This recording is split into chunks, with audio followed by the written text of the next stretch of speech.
Hello বন্ধুরা, welcome to my channel. আমি প্রণতি চলে এসেছি আর একটা নতুন ভিডিও নিয়ে। তো আজকে নন্দিতাদির সাথে একটু সন্ধ্যাবেলা বেরিয়েছিলাম বাইরে কিছু খাওয়া দাওয়া করবো বলে। তো গিয়েই দেখি এখানে মা মনসার সাথে দেখা হয়ে গেছে। তো মনসা পুজোর এখানে ভাসান হচ্ছিল, ওখানের পাড়ার পুজো ছিল হয়তো।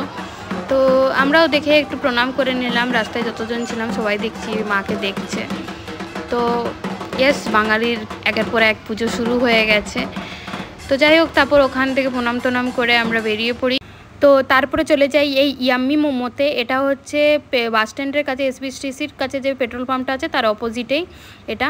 তো এটা তো আমরা ফার্স্ট টাইম এসেছি। এখানে চারটা আমরা পরে শেয়ার করছি তোমাদের সাথে। আমরা এসে একটা প্রথমে কুরকুরে মোমোটা দিয়ে দিই। তো কোয়ান্টিটি অনেকটাই ফুল প্লেট হিসাবে, কিন্তু আমার ঠিকঠাক লেগেছে। মোমোটা খুব একটা ভালো না, বাকি মোমোগুলো হয়তো বেশি ভালো হবে। বাকিগুলো আমি অন্যদিন এসে ট্রাই করব, আজকে ট্রাই করা হয়নি। তো তারপরে খেয়ে দিয়ে পেমেন্ট করে আমরা ওখান থেকে বেরিয়ে পড়ি। আর এই চারটা তোমাদেরকে দেখিয়ে দিলাম। তো আজকের ভিডিও এই পর্যন্তই। ভালো লাগলে like, comment, share and subscribe my channel. Tata, bye bye.